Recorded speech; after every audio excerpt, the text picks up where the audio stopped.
morning, my dear students. Welcome to class 12th. And since we know that hard work pays off and you have proved it, congratulations on your great achievement.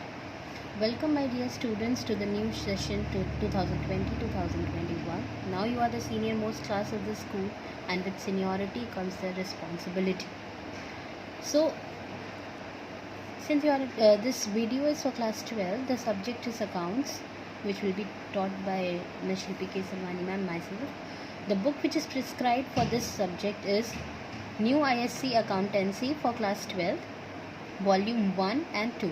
Your accounts book will be coming in two parts, the two volumes. One book will be volume 1 and one book will be volume 2. Both the books, the writer will be D.K. Goel and the publisher will be Avichal Publishing Company, better known as APC. You need not worry, you need not rush around to purchase this book or to arrange it. If you can arrange it comfortably from your seniors or somebody, okay.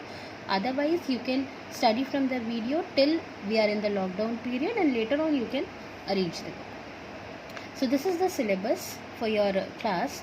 Since I told you that there will be two volumes, volume 1 and volume 2, volume 1 book will be based on partnership accountancy. You have already studied that there are 5 forms of business organization in commerce. We have already studied that. Partnership and companies being the part of it. So first volume will be the part of partnership accounting. The chapters will be accounting for partnership firms fundamentals, then goodwill concept and valuation, admission of a partner, retirement or death of a partner, and dissolution of partnership firm. Altogether 5 chapters.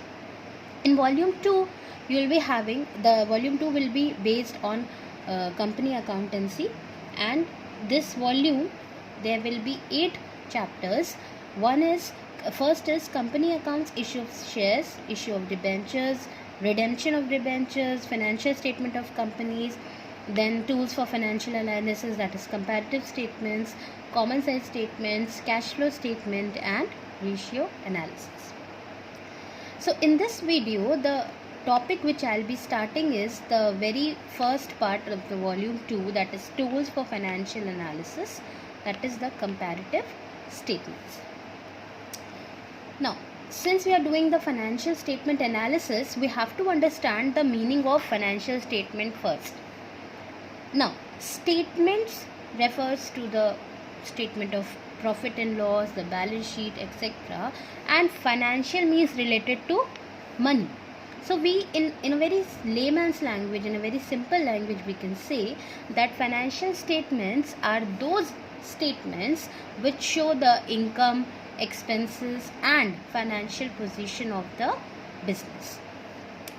The financial statement contains absolute figures, मतलब absolute का मतलब है in numbers, absolute figures of assets, liabilities, revenues, expenses and profit or loss of an enterprise. Financial statement में क्या होता है?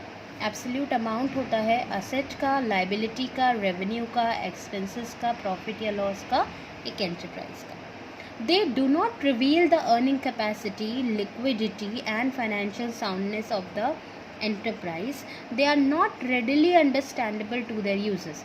Hence, they are analyzed to present them in simple and understandable form. अगर हम सिर्फ बैलेंस शीट बना दें, अगर हम सिर्फ statement of profit and loss में चीज़ें पुट कर दें, अगर हम प्रॉफिट ना कैलकुलेट करें, अगर हम ये ना देखें कि कितने हमारे लिक्विड एसेट्स हैं, कितने हमारे फिक्स एसेट्स हैं, या हम ये ना देखें कि हमारा प्रॉफिट का परसेंटेज कितना है एक्सेट्रा, तो क्या हमें उस रिकॉर्ड से कुछ भी इंटरप्रिटेशन मिल पाएगा? नहीं. एक सिंपल एग्जांपल आपका डे टू डे लैंग्वेज का लेते हैं. जो आपका रिपोर्ट कार्ड मिलता है आप लोगों को, if in your report card only the subject marks are given to you and your percentage is not calculated, your total is not calculated, your position is not given to you, can you analyze where do you stand? No, you cannot. In the similar fashion, in case of an enterprise, if we just prepare financial statements and we do not analyze them, we cannot compare it, we cannot see whether the firm is earning profits or losses.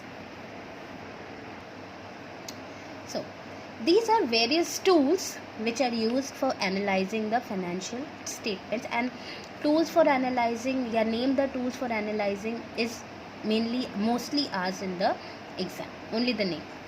Various tools or devices employed for analyzing the financial statements are as follows: comparative statements, common size statements, trend analysis, accounting ratios, cash flow statement, fund flow statement, and break even point analysis. These are 7 tools, 7 तरीके हैं जिसके help से आप financial statements को analyse कर सकते हैं. इन 7 का नाम आपको याद होने चाहिए, और आपको अपने सिलेबस में जो प्रैक्टिकली पढ़ना है that is comparative statement, common size statement, ratios, cash flow, that's it. Now we are starting with the very first tool that is comparative statement. नाम से ही लग रहा होगा कंपैरेटिव मतलब we are able to make the comparison. Statements used to compare the items of income statement, that is statement of profit and loss, and position statement, that is balance sheet across a given number of years for ascertaining the trend of the performance and profitability of an enterprise are known as comparative statement. मतलब क्या हुआ? comparative statement क्या है? Comparative statement means all those statement of PL, that is profit and loss, and all those balance sheet of different years which is used to compare the assets, liabilities, profit, losses, income, expenses from one year to another to know the profitability of the enterprise. Those statements are known as comparative statements. Comparative statement क्या होता है? वो statement जो हमें help करता है अलग अलग सालों से कंपेयर करके. Then the objective. These are the objectives of comparative statement. One is data presentation becomes simple and comparable. अगर आप कंपेयर करो डेटा कि फर्स्ट ईयर में कितना प्रॉफिट हुआ था, सेकेंड ईयर में कितना प्रॉफिट हुआ था, परसेंटेज कैलकुलेट कर दो एक्सेट्रा, तो डेटा प्रेजेंटेशन है जो ईजी हो जाता है. Then indicates the trend. Since we are comparing the income statement, position statement from one year to another, it shows the trend, whether we are having growth or we are having downfall. It helps in forecasting and planning. हम लोग को अगर comparison पता है, हम लोग को पता है trend, हम लोग को पता है, तो we can forecast and plan for future. Then there are 2 types of comparative statements. One is comparative statement of profit and loss, or which is known as comparative income statement, and another one is comparative balance sheet. There are 2 statements: comparative statement of PL or income statement and comparative balance sheet. Very important point to be noted: sole proprietorship and partnership form of business prepare a horizontal form of PL account and balance sheet, and companies prepare a vertical form. Partnership और sole proprietorship horizontal, मतलब इधर इधर ऐसे horizontal, but balance sheet and companies prepare a vertical form of statement of PL and balance sheet, one after the other, one below the other. Under which rule? Under Schedule 3rd of Companies Act 2013. This is very important. Objectives of comparative statement of PL. This you can read. It is very easy to understand. अगर हम comparative statement of PL, so we are doing the objectives of comparative statement of PL. The first feature is objective is to analyze the income and expenditure of 2 or more years. By preparing statement of PL, we can compare कि हमारा एक साल और दूसरे साल में income और expenses कितना हुआ था. We can compare it. We can analyze or increase or decrease in the income and expenditure in terms of rupees and also in terms of percentage. हम ये देख सकते हैं कि हमारा इनकम एक्सपेंडिचर पहले से बढ़ा है या कम हुआ है, एब्सोल्यूट अमाउंट में भी, फिगर्स में, and also in terms of percentage. Then to review the business operations of the last year. पिछले साल का बिजनेस ऑपरेशन जो भी है हम उसको रिव्यू कर सकते हैं.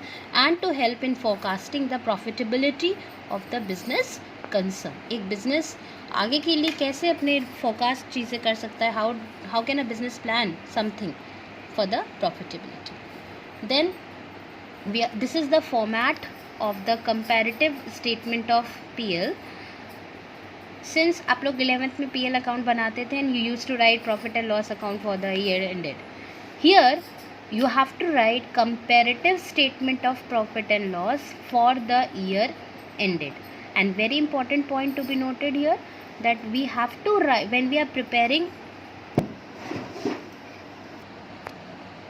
So this is the format of comparative statement of profit and loss, and you have to write in the similar fashion. You have to write comparative statement of profit and loss for the year ended. And one very important point which needs to be noted, as I was saying earlier, is that when we are preparing comparative statement, it means that we are comparing one year with the other year. So you have to write the for the year ended, and you have to write both the dates. For example, for the year ended 31st March 2018 and 17. Another important point, when we are writing the amounts, we have to write the current year column and amounts first, and then the previous year. This is according to the rule under schedule 3rd. You have to show the current year amount first. Now, in comparative statement of PL, how many columns will be there? First column will be the particulars column.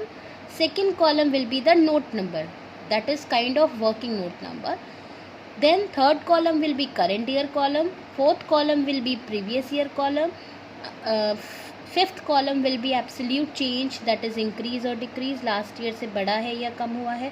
And the last column will be percentage increase or decrease. मतलब यहाँ पे जो आपने increase decrease निकाला था वो कितना percent हुआ, यहाँ पे आपने एब्सोल्यूट नंबर्स में निकाला और यहाँ पे आप परसेंटेज में निकालोगे. अब आप देखोगे यहाँ पे मैंने कॉलम 1 को तो 1 दिया है, बट 2 हमने करंट ईयर को दिया है. वो इसलिए क्योंकि ये आपके न्यूमेरिकल्स में हेल्प करेगा. एंड यहाँ पे मैंने करंट ईयर को डिनोट किया है ए कॉलम, प्रीवियस ईयर को बी कॉलम. इंक्रीज डिक्रीज कैसे निकलेगा? इंक्रीज डिक्रीज को मैंने सी कॉलम दिया है. कैसे निकलेगा? ए माइनस बी. मतलब जब हम करंट ईयर के अमाउंट में से प्रीवियस ईयर का अमाउंट माइनस कर देंगे तो हमें पता चलेगा कि हमारा इंक्रीज़ हुआ है या डिक्रीज़ हुआ है.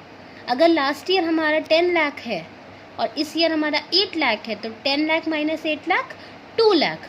और पॉजिटिव है मतलब इंक्रीज़ हुआ है, अगर नेगेटिव है मतलब डिक्रीज़ हुआ है. परसेंटेज कैसे निकालेंगे? C, that is absolute amount, divided by B, that is previous year, into, क्योंकि परसेंटेज में चाहिए तो इनटू 100. तो इससे हमें पता चलेगा कि कितने परसेंट इंक्रीज हुआ है. अगेन रिपीटिंग, परसेंटेज कैसे निकालेंगे? C amount, that is absolute increase और decrease, divided by previous year into 100. This is the format of statement of PL, and this is the order which needs to be followed religiously. You cannot change the order, otherwise your marks will be deducted. The very first point is revenue from operation. You can see that we are showing the particulars vertically. This is the vertical format as per schedule 3rd, as I already told you. Now, first one is revenue from operation. What is revenue from operation? We can not exactly sales, but it is the revenue generated from the operating activities of a business. So revenue from operation of the last year, of previous year, plus add other income. We will add other income to the revenue from operation, and then we will get total revenue. Revenue from operation plus other income, we will get total revenue. Out of this total revenue, see, you can see total revenue means first plus second, यानी revenue from operation plus other income. Then fourth one is less expenses. अगर आपको profit या loss चाहिए तो obviously आपको अपनी revenue में से एक्सपेंसेस लेस करना पड़ेगा. कौन कौन से expenses? Less expenses, cost of material consumed, then purchase of stock in trade, then change. अब कॉस्ट ऑफ मटेरियल कंज्यूम क्या है? जो मटेरियल आपने कंज्यूम किया, यूज़ किया. Purchase of stock in trade, आपने स्टॉक खरीदा. चेंज इन इन्वेंट्री, इन्वेंट्री बढ़ी घटी जो भी.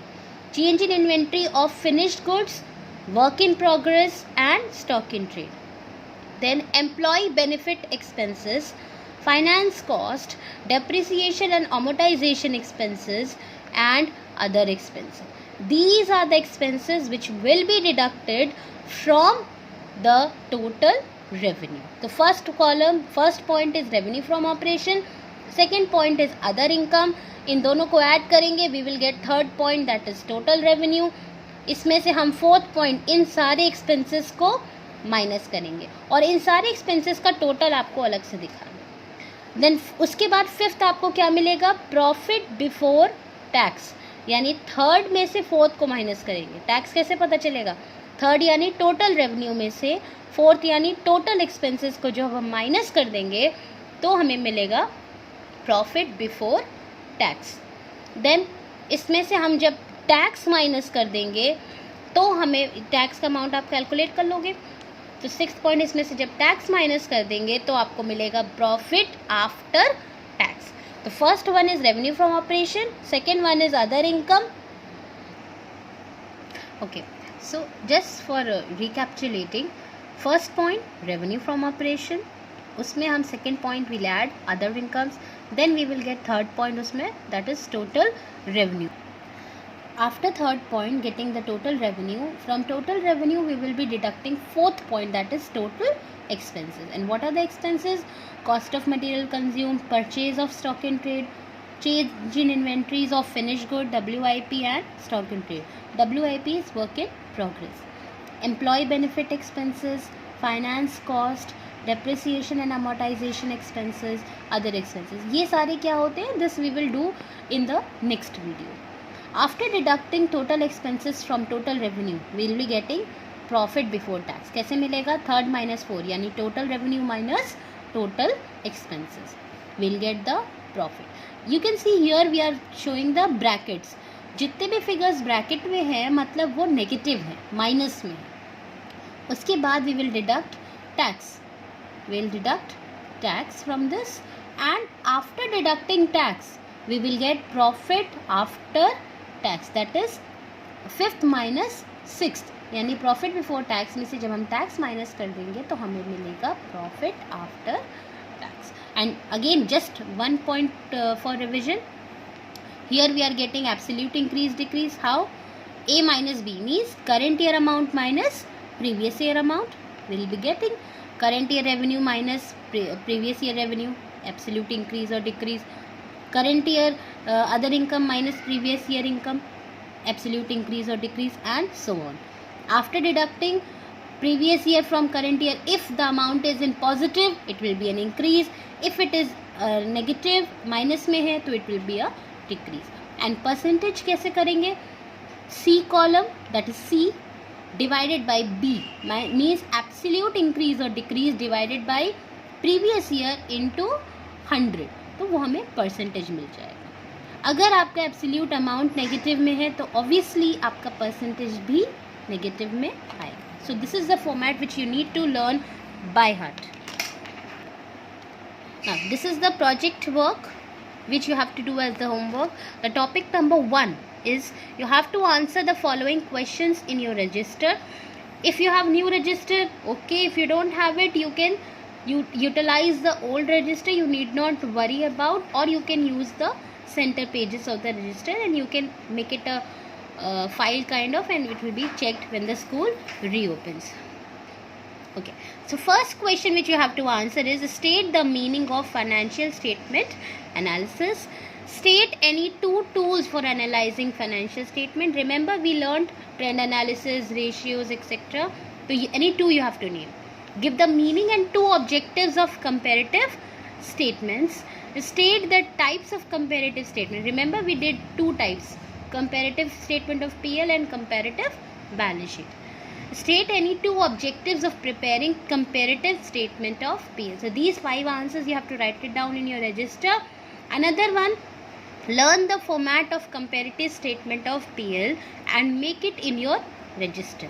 You have to make this format, you have to learn this format because the format is very very important. If you mismanage the format, if you do any changes on your own, the marks will be deducted. So you have to learn the format and make it again in your register by yourself. I hope you understood the thing. You can revise the contents using the video. You can revise the video once again so as to revise the content, and make sure that you learn the format and make it in your copy. Take care children, stay home, stay safe. Good morning dear students. I hope you understood the content in the previous video. In the previous video, part 1, we did the format, objectives of comparative statement of PL, and today in this video we will be moving further. We will be doing the practical questions on comparative statement of PL. So there are few points which you need to remember before starting the practical questions. The first point to remember is, as per new format under schedule 3rd, figures of current year should be presented first and figures of previous year should be presented thereafter. Remember हम लोगों ने format किया था, उसमें previous year का column बाद में दिखाया था और करंट ईयर का कॉलम पहले दिखाया था. तो that is according to the rule. Second, the sequence of the particulars need to be strictly followed. ये भी मैंने आपको बताया था कि जो ऑर्डर्स हम लोगों ने किए थे कि पहले हम लोग रेवेन्यू फ्रॉम ऑपरेशन दिखाएंगे, फिर उसमें टोटल अदर रेवेन्यू ऐड करेंगे, फिर हम टोटल रेवेन्यू दिखाएंगे, फिर हम एक्सपेंसेस माइनस करेंगे, उन एक्सपेंसेस का भी order etcetera. So these sequences are to be followed strictly. अच्छा, फर्स्ट पॉइंट पे एक और छोटी सी चीज़ जो आपको रिमाइंड करवानी थी कि कई बार क्वेश्चंस में प्रीवियस ईयर का कॉलम पहले देता है, करेंट ईयर का बाद में. But you have to keep your concept strong. You have, while solving the question, you will be showing current year first and then the previous year. Third point, one of the expenses were change in inventory. How do we calculate it? Change in inventory is calculated by deducting closing stock from opening stock. जब आप closing stock को opening stock में से minus कर दोगे तो आपको मिल जाएगा चेंज इन इन्वेंट्री, जो आपको एज एन एक्सपेंस डिडक्ट करना है statement of PL. Then employee benefit expenses include the expenses such as wages, salaries, staff welfare expenses which are transferred to provident fund etc. जो भी खर्चे आपने employ के benefit के लिए किया है, उसको सैलरी दिया हो, उसको वेजेस दिया हो, उसको बोनस दिया हो, उसका स्टाफ के वेलफेयर के लिए प्रोविडेंट फंड में कंट्रीब्यूट किया हो एक्सेट्रा, वो सब किस हेड में जाएगा? एम्प्लॉय बेनिफिट एक्सपेंसेस में, और वो आपके एक्सपेंसेस की तरह माइनस हो जाएगा स्टेटमेंट ऑफ पे. देन अमोर्टाइजेशन, आपको याद हो तो हम लोगों ने एक एक्सपेंस और माइनस किया था, depreciation and amortisation expenses. Depreciation you know, fix reduction in the value of fixed tangible assets. Amortization is like depreciation, but it is the reduction in the value of fixed intangible assets such as patents, goodwill, trademark, copyright, etc. Then if the tax rate is given, अगर tax का amount absolute number में है, मतलब 5,000, 10,000, 1 lakh, 2 lakh etcetera, तो आप सीधे value put कर दो फॉर्मेट में. लेकिन अगर परसेंटेज दिया है, if the rate is given tax 50%, 40%, 30%, then it will be calculated on the amount of profit before tax. और प्रॉफिट बिफोर टैक्स कहाँ से आता था? Total revenue minus total expenses से. Formula for calculating absolute increase और decrease, ये भी आपको बताया है कि हम करेंट ईयर के अमाउंट में से प्रीवियस ईयर का अमाउंट माइनस कर देंगे तो हमें मिल जाएगा एब्सोल्यूट इंक्रीज और decrease. There is a asterisk here, another thing to note. If the amount is negative, it will be a decrease and has to be within brackets, very important. And if it is positive, it will be an increase and will be shown without brackets. इस format में अगर कोई भी answer आपका minus में है, negative है, अगर आप एब्सोल्यूट इंक्रीज डिक्रीज निकाल रहे हो, करंट ईयर में से प्रीवियस ईयर को माइनस करने में आपका आंसर अगर माइनस में आ रहा है, तो नेगेटिव आ रहा है, तो आप उसको ब्रैकेट्स में शो करोगे, मतलब वो डिक्रीज है. बट अगर आपका आंसर पॉजिटिव आ रहा है, प्लस में आ रहा है, तो आप उसको विदाउट ब्रैकेट शो करोगे, मतलब कि वो एक इंक्रीज है. तो then next point which is to be remembered is formula for calculating percentage increase और डिक्रीज. ये भी आपको बताया है, एब्सोल्यूट इंक्रीज और डिक्रीज डिवाइडेड या upon previous year amount into 100.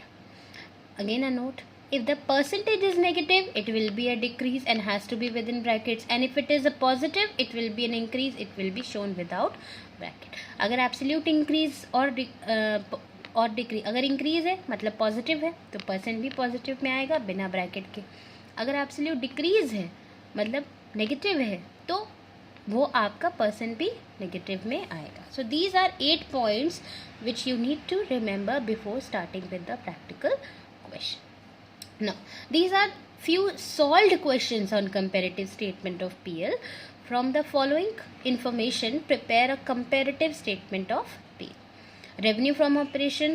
Now you can see there are two dates given, 31st March 2018, 31st March 2017.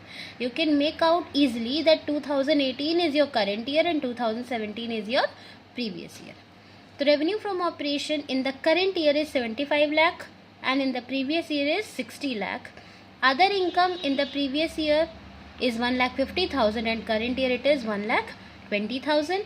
आपको अगर याद हो तो जब हम सॉल्व करेंगे तो we will show first point revenue from operation plus other income, then we will get the second point, the next point total revenue. खैर एक्सपेंसेस का यहाँ पे बाइफर्केशन नहीं दिया है, it is very easy, directly हम यही अमाउंट डिडक्ट कर देंगे। Current year the expenses are 50,60,000 and previous year 44 lakh and income tax the rate is given 40%, 35%। किस पे कैलकुलेट करेंगे ये नहीं बताया, लेकिन हमने तो आपको बताया था प्रीवियस स्लाइड पे कि जब रेट दिया होगा तो हम ये किस पे निकालेंगे, प्रॉफिट बिफोर टैक्स पे। Now just look at the solution. Again very important thing, comparative statement of, ये वाला पार्ट भी बहुत इंपॉर्टेंट है, it's a part of the format. You have to write comparative statement of PL या that is profit and loss for the year ended. क्योंकि आप comparative बना रहे हैं तो आपको दोनों डेट लिखना कंपल्सरी है। Again I am saying for the year ended 31st March 2018 and 2017। For particulars column, note number column, current year, previous year, absolute increase decrease, percentage increase decrease. Revenue from operation current year का कितना था 75 lakh, previous year का 60 लाख। तो absolute increase decrease कैसे निकलेगा, current year minus previous year, 75 lakh minus 60 lakh that is 15 lakh. Then इसका percentage कैसे निकलेगा, आपको याद हो मैंने फॉर्मूला बताया था, what was the formula, absolute increase decrease divided by previous year, that means 15 lakh divided by 60 lakh into 100, just like this. Absolute change upon previous year into 100. 15 lakh divided by 60 lakh into 100 is equal to 25%. Second point, add other income. जो आपके question. Then what we will do is we will add other incomes. That is, see, current year 1,20,000, previous year 1,50,000. So current year 1,20,000, previous year 1,50,000. जब हमें निकालना है absolute increase और decrease, what is the formula, current year minus previous year. So 1,20,000 minus 1,50,000, तो obviously answer आपका minus में या negative आएगा और इसीलिए हम उसको ब्रैकेट्स में शो करेंगे। In brackets we will write 30,000। इसका परसेंटेज कैसे निकालेंगे, absolute increase decrease divided by previous year into 100, that is 30,000 divided by 1,50,000 into 100, like this। 30,000 in bracket divided by 1,50,000 into 100, तो हमें मिल जाएगा नेगेटिव 20%। मतलब हमारा इसका इंटरप्रिटेशन क्या है कि हमारी अदर इनकम पिछले साल के कंपैरिजन में इस साल 30,000 डिक्रीज करी है क्योंकि ये ब्रैकेट में। देन जब हम दोनों को ऐड कर देंगे तो हमें क्या मिल जाएगा, total revenue 75 lakh plus 1,20,000, 76 lakh 20,000, 60 lakh plus 1,50,000, 61 lakh 50,000। Absolute increase decrease कैसे निकालेंगे, 76 lakh 20,000 current year minus previous year, then we will get 14 lakh 70,000। And percentage कैसे निकालेंगे, absolute increase divided by previous year, that is 14,70,000 divided by 61,50,000 into 100, that is 23.90। decimal you can take up to 2 decimal places। इसी तरीके से आपको expenses का absolute amount दिया हुआ था, बाइफर्केशन नहीं दिया, तो आप क्या करोगे, आप करेंट ईयर का एक्सपेंसेस माइनस करोगे करेंट ईयर की टोटल रेवेन्यू से, प्रीवियस ईयर का एक्सपेंस माइनस करोगे प्रीवियस ईयर की रेवेन्यू से, तो आपको मिल जाएगा प्रॉफिट बिफोर टैक्स। हॉरिजॉन्टली अगर देखें तो current year expenses minus previous year expense that is 6,60,000 positive है, इसलिए हमने उसको विदाउट ब्रैकेट शो किया है, और परसेंटेज आप वैसे ही निकाल लोगे। Then we will deduct tax. Tax कितना था 40%, 35%। 40% किस पे, प्रॉफिट बिफोर टैक्स। 25,60,000 का 40% 10,24,000 और 17,50,000 का 35% 6,12,500। कैसे निकाला है, टैक्स रेट हमने कैलकुलेट करा है प्रॉफिट बिफोर टैक्स पर, फिर उसके बाद हमने उसमें से टैक्स को माइनस कर दिया, then we will get profit after tax. और इसको हम इसी तरीके से पूरा करेंगे, current year minus previous year, और परसेंटेज भी हम वैसे ही करेंगे, absolute increase decrease divided by previous year into 100। One thing to note, while preparing comparative statement it is compulsory to write both the dates of the last year as well as the current year, जो आपको already मैंने बता दिया। इसी तरीके से आपको calculate करना है जैसे मैंने बताया, and so on. Working note आप एक दो शो करके यू कैन लीव आउट, और आप उसी तरीके से सीधा डायरेक्टली कर सकते हैं। Then this is question number 2। This is question number 2. Prepare a comparative statement of PL of X Limited with the help of the following information. Revenue from operation can also be called as RFO. Then there are 2 years, 31st March 2013 and 31st March 2012. You can easily make out that this is your current year and this is your previous year. RFO का absolute amount दिया है 20 lakh and 10 lakh. Cost of material consumed expense आपको बताया है 70% of RFO। ये सिर्फ आपको calculation के लिए बताया है कि कॉस्ट ऑफ मटेरियल कंज्यूम्ड का अमाउंट उतना ही है जितना RFO का 70% होता। ठीक है, तो 20 लाख RFO है और RFO का 20 लाख का 70% कितना होगा 14 लाख। वैसे ही प्रीवियस ईयर में 10 लाख है आपका RFO और 60% है RFO का, तो 10 लाख का 60% कितना होगा 6 लाख। ठीक है, other expenses 60,000 40,000, rate of income tax 50% of net profit before tax, जैसे पहले कैलकुलेट किया था।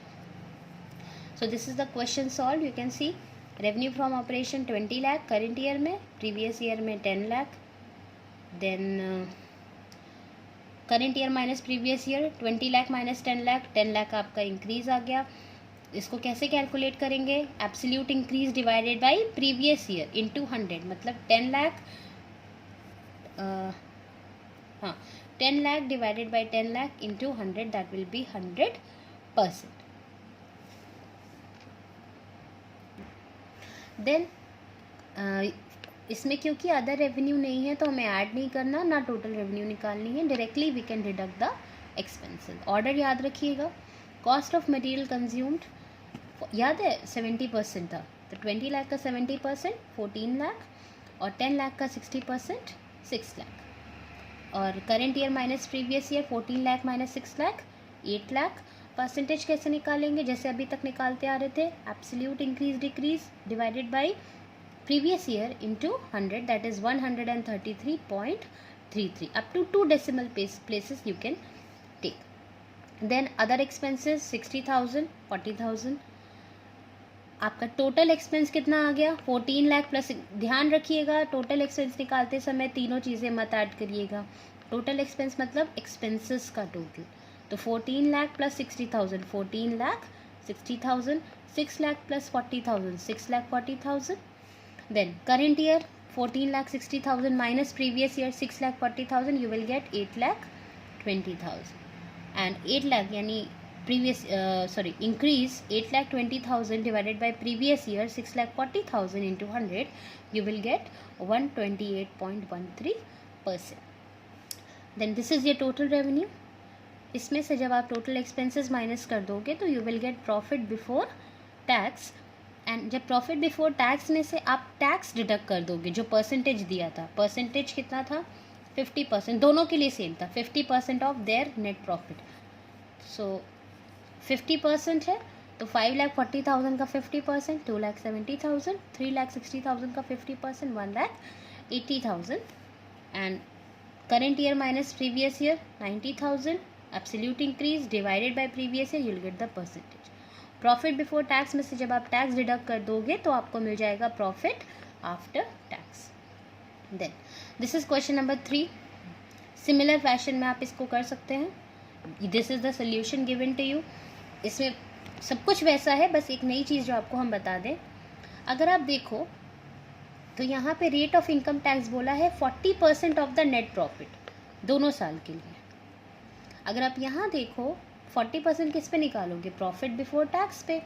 तो करेंट ईयर में तो प्रॉफिट हुआ है, उसका आपने 40% टैक्स निकाल लिया, बट प्रीवियस ईयर में आपको लॉस हुआ है. तो जब टैक्स निकालना है प्रॉफिट पे, तो जब लॉस हुआ है तो आप टैक्स कैसे निकालोगे? तो प्रीवियस ईयर में टैक्स नहीं होगा, निल है, ज़ीरो है. तो current year minus nil, zero will be 6,24,000. 6,24,000 will be the amount, and उसको जब आप रेस्पेक्टिवली डिडक्ट कर दोगे then you will get the profit after tax. All right, then this is the project work. Topic number 2, you can continue in the same register which you made for the first video. What you have to do is you have to redo the questions solved in this video on your own. There are 3 questions done in this video. You have to redo them without looking into the solution. Try to do it on your own. Secondly, you have to download ISC accounts question paper for the years 2015, 2017 and 2020, the current one.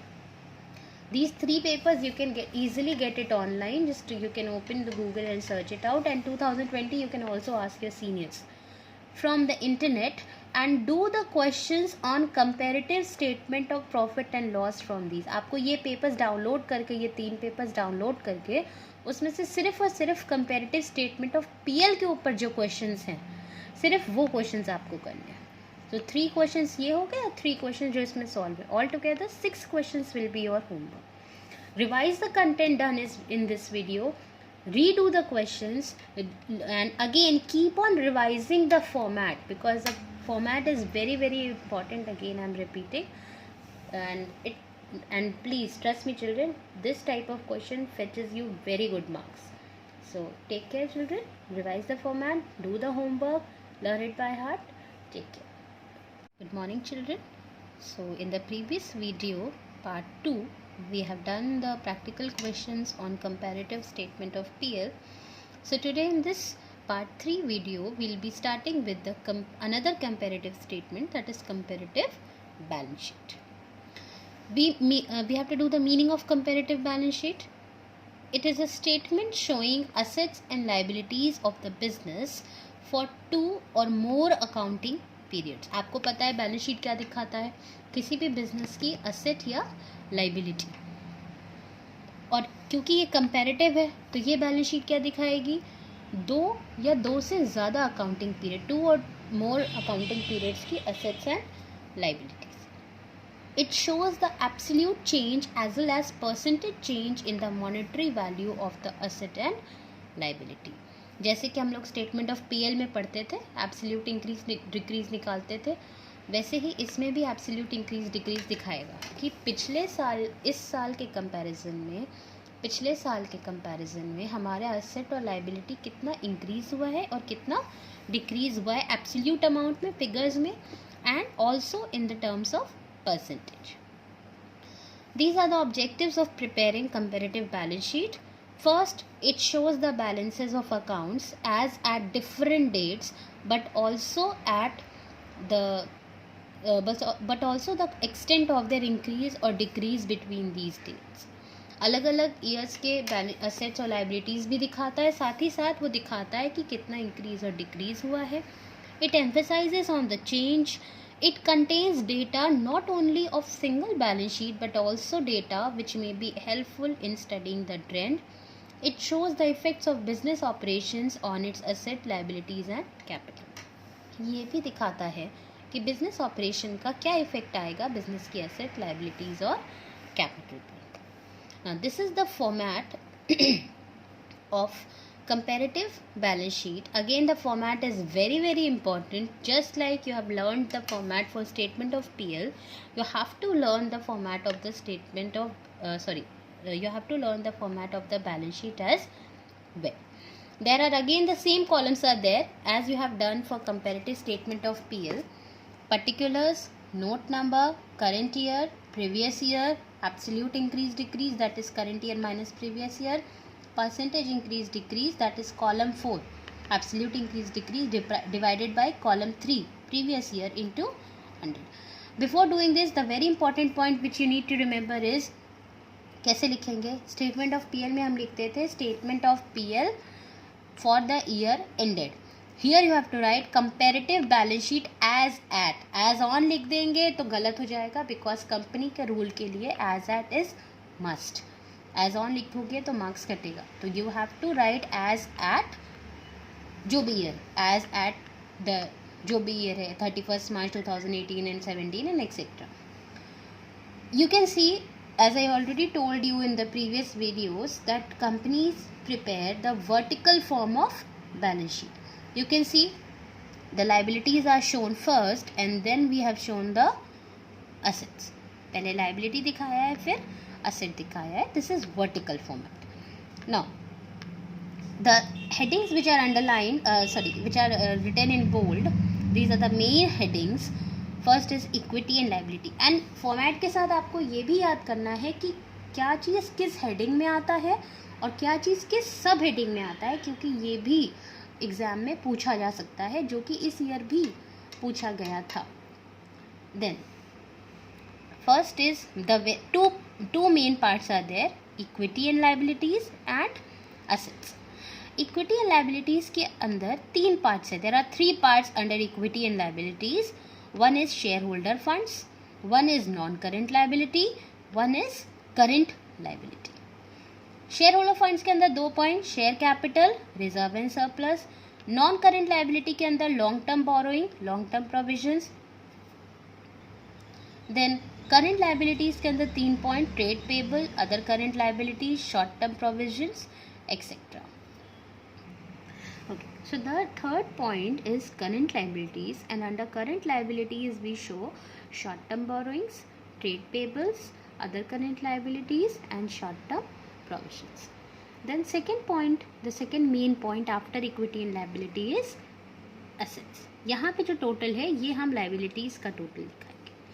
Then main point is asset. Asset में there are 2 sub points. First is non-current asset, which is further divided into fixed asset, which is further divided into tangible and intangible.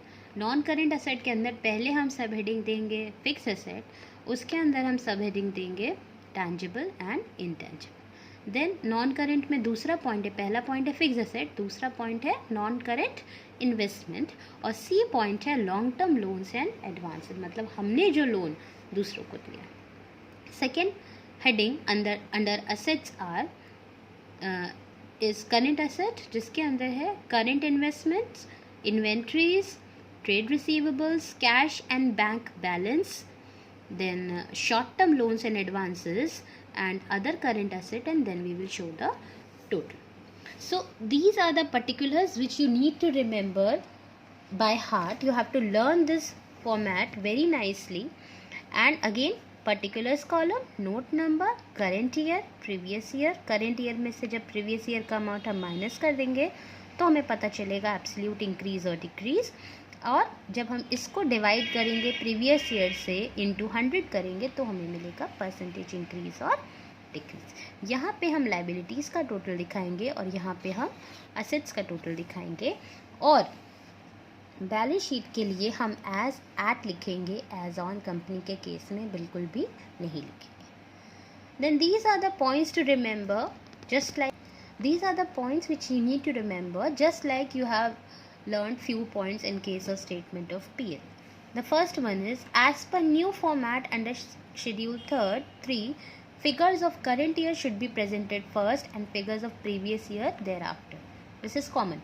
Statement of PL में भी आप current year पहले दिखाओगे, previous year बाद में, वैसे ही आप balance sheet में भी current year पहले दिखाओगे और previous year बाद में. Then the sequence of the particular needs to be strictly followed. Very very important. जैसे आपने स्टेटमेंट ऑफ PL में ऑर्डर्स को फॉलो किया है, वैसे ही यहाँ पे जो लाइबिलिटीज़ और असेट्स का जो ऑर्डर है you can not change, otherwise your marks will be deducted, negative marking. Then the trick, ये मेरी पर्सनल ट्रिक है, it is up to you. If you have some other means to learn, very nice. The trick for learning sequence under sub heading current liabilities is S toss. ये short form है, मैंने ऐसे किया था, आप भी ऐसे कर सकते हैं अगर आपको सही लगे. कि करंट लाइबिलिटीज़ के अंदर जो चीज़ें हैं उसको याद करने का शॉर्ट फॉर्म है S toss. S for short term borrowing, toss T for trade payable, O other current liabilities, S short term provisions. अब आपके दिमाग में आएगा कि मैम एस तो 2 बार है, शॉर्ट टर्म बोरोइंग भी है, शॉर्ट टर्म प्रोविजन भी है.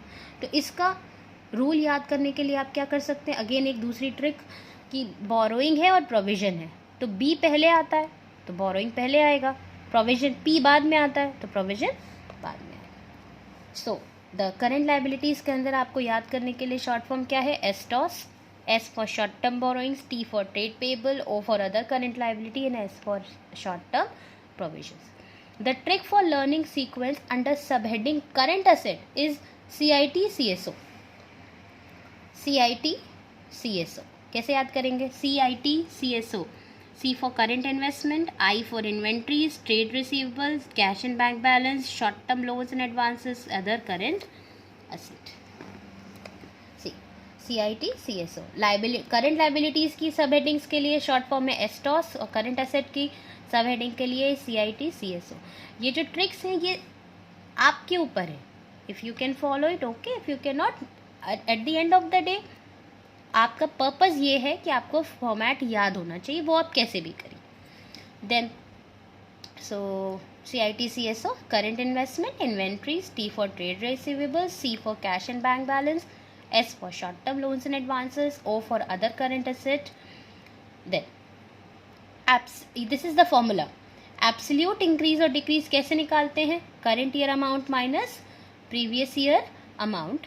एंड देखो फिर से वैसे ही लगा है जैसे हमने स्टेटमेंट ऑफ PL में पढ़ा था, that if the amount is negative it will be a decrease and has to be within brackets, and if it is positive it is an increase and will be shown without brackets. ये पहले पढ़ चुके हो.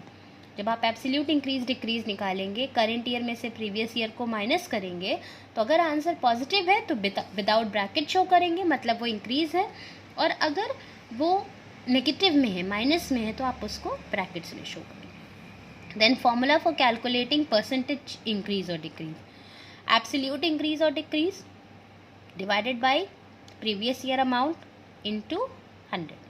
इसमें भी वही rule है, अगर आपका एब्सोल्यूट इंक्रीज है तो परसेंटेज भी पॉजिटिव होगा विदाउट ब्रैकेट, और अगर आपका अमाउंट एब्सोल्यूट डिक्रीज है ब्रैकेट में होगा तो परसेंटेज भी आपका ब्रैकेट में होगा. If the percentage is negative, it will be a decrease and has to be within brackets, and if it is positive, it will be an increase and will be shown without bracket. So these are the points which you need to remember. Now this is topic number 3 as a project work which you need to do in the same register we have already maintained.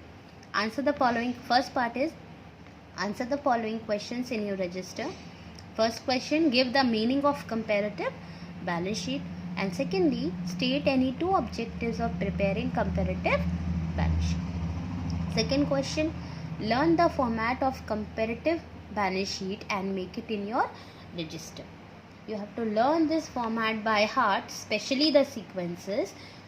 That is the thing to be learned basically, and you have to make it in your copy. Okay, thank you children. I hope you understood the content, and keep on revising the format of statement of PL as well as the statement of balance sheet, because format, again I am repeating, format is very very important. Thank you children, take care. Good morning children. I hope you have already seen the first 3 videos and you have understood the topic. In the last video we have done the format and points to remember regarding the comparative balance sheet. So today we will be starting with the practical questions on comparative balance sheet. This is the first question. From the following balance sheet of Usha Chemicals Limited as at 31st March 2018 and 2017, you have to prepare a comparative balance sheet. These are the bifurcations already given to you. Format के ही जैसा दिया है तो इसमें ज़्यादा आपको मेहनत नहीं करनी. You just have to do this. ये देखो आपको ये ऐसे ही दिया हुआ है, बाइफर्केशन ऑलरेडी दिया था, तो आप उन्हीं बाइफर्केशन में बस आपको 2 कॉलम्स और कौन से बनाने हैं, absolute increase decrease and percentage increase and decrease. Share capital of the current year is 10 lakh and previous year it is 5 lakh. तो एब्सोल्यूट इंक्रीज डिक्रीज कैसे निकालोगे, current year minus previous year, that is 10 lakh minus 5 lakh, current year minus previous year 5 lakh, that is absolute increase will be 5 lakh. and percentage कैसे निकालेंगे, absolute increase divided by previous year into 100. जैसे 5 lakh divided by 5 lakh into 100, तो आपका आ जाएगा share capital में 100%. उसी तरीके से reserve and surplus, current year 2 lakh minus previous year 3 lakh, तो 2 लाख में से 3 लाख माइनस करेंगे तो नेगेटिव 1 लाख, मतलब ये डिक्रीज है, इसीलिए हमने इसको ब्रैकेट में रखा है. और minus 1 lakh divided by previous year 3 lakh into 100, ये आपका आएगा minus 1 lakh divided by 3 lakh into 100, आपका आएगा 33.33%. ऐसे ही इसको आपको पूरा कंप्लीट करना है जैसे आप स्टेटमेंट ऑफ पीएल में करते थे.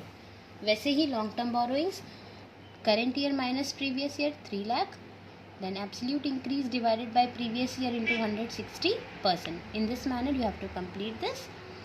Then the working note also is not very much required, 1 or 2 you have done, okay, and then iske baad you can continue on your calculators easily.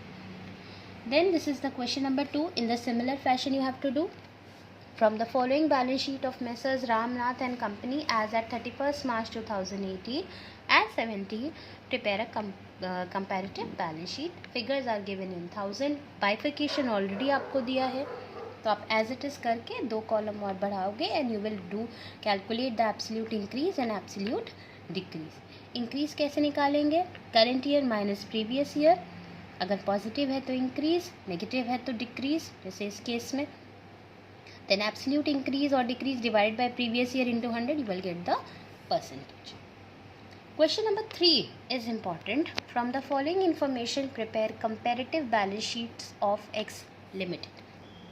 यहाँ पे अगर आप देखो तो यहाँ पे बाइफर्केशन नहीं दिया है और आपको बाइफर्केशन करना पड़ेगा, तो यहाँ पे उस चीज़ का रोल आता है जो मैं रिपीट करते जा रहा हूँ, keep on repeating that you have to learn the format. जब तक आप फॉर्मेट नहीं लर्न करोगे you can not classify.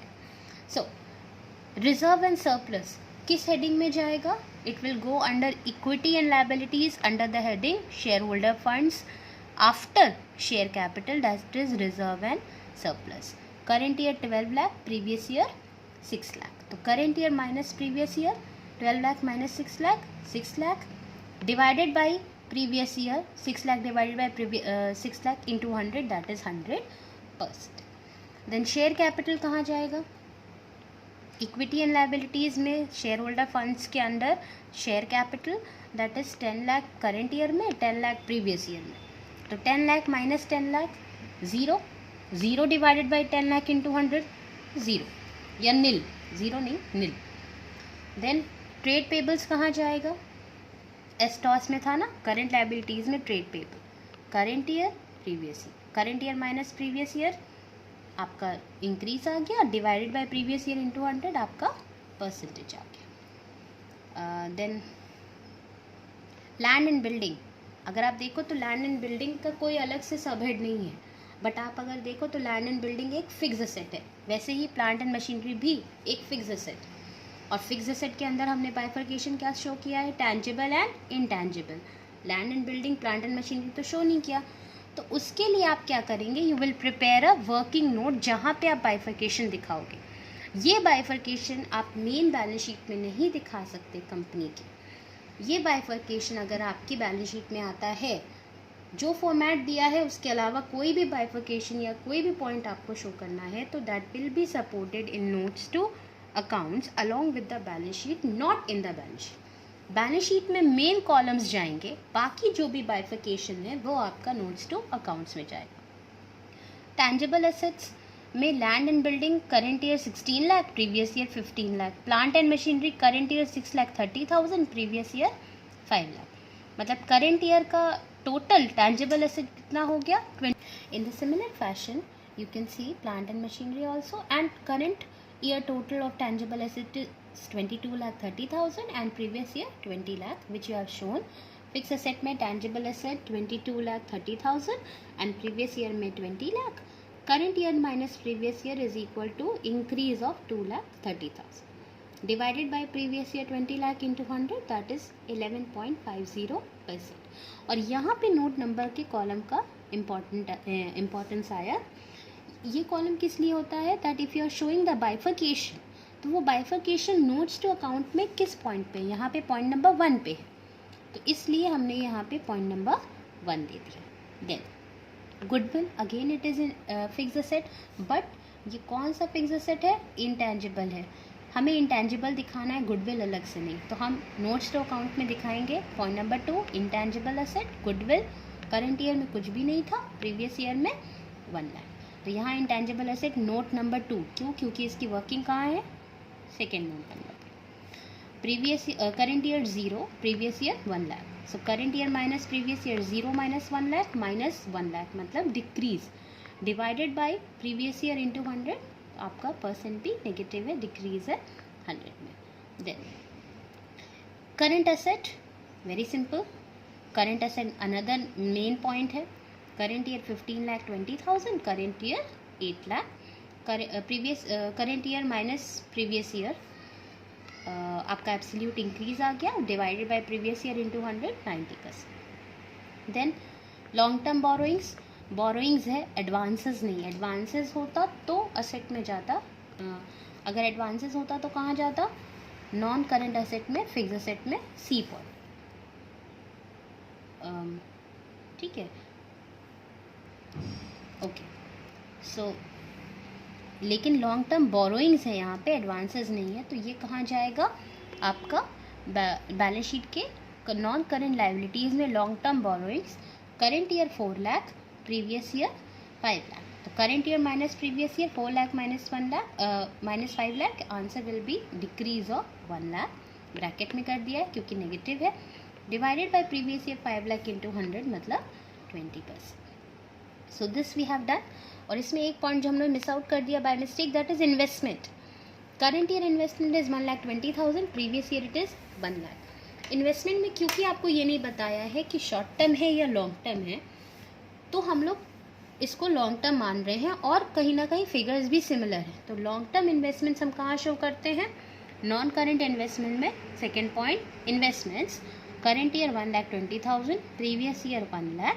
So current year minus previous year, that is 1,20,000 minus 1 lakh, 20,000 positive, divided by previous year into 100. और ये total वैसे ही निकाला है. टोटल ऑफ लाइबिलिटीज़ 38,70,000 सेम होगा आपका बैलेंस शीट का. Total of liabilities 30 lakh previous year में same होगा बैलेंस शीट का. Total of balance sheet liabilities of current year minus total of liability of previous year, that is 8,70,000 divided by previous year into 100, that is 29%. Similarly, you have to do for assets as well. This is the notes to account.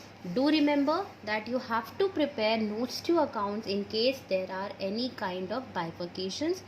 You cannot add on any subheading on your own. Whatever is given in the format, that has to be strictly followed. And if any additional points are there, you have to mention it in the notes to accounts, and you have to mention the working note in the note number column. So this is the topic number 4, the project topic number 4, which you have to do in the same register which you have been doing. Redo the questions solved in this video on your own. In this video, 3 questions have been solved on comparative state balance sheet, which you have to redo in your copies. What you can do is you have to copy the question from the video and you can solve it on your own. Then secondly, practice 5 questions on comparative balance sheet from the following link. ये link दी हुई है, ये एक book के author हैं TS Grewal, उनके book के questions की लिंक है ये. उसमें कंपैरेटिव बैलेंस शीट के ऊपर कई सारे क्वेश्चंस दिए हैं, जिसमें से you have to do 5 questions. You have to practice on your own. So 3 questions of this video plus 5 questions of this link, altogether 8 questions. So keep on revising. And another additional homework is you have to revise all the 4 videos, learn the format, keep on revising it. Stay home, stay safe, children.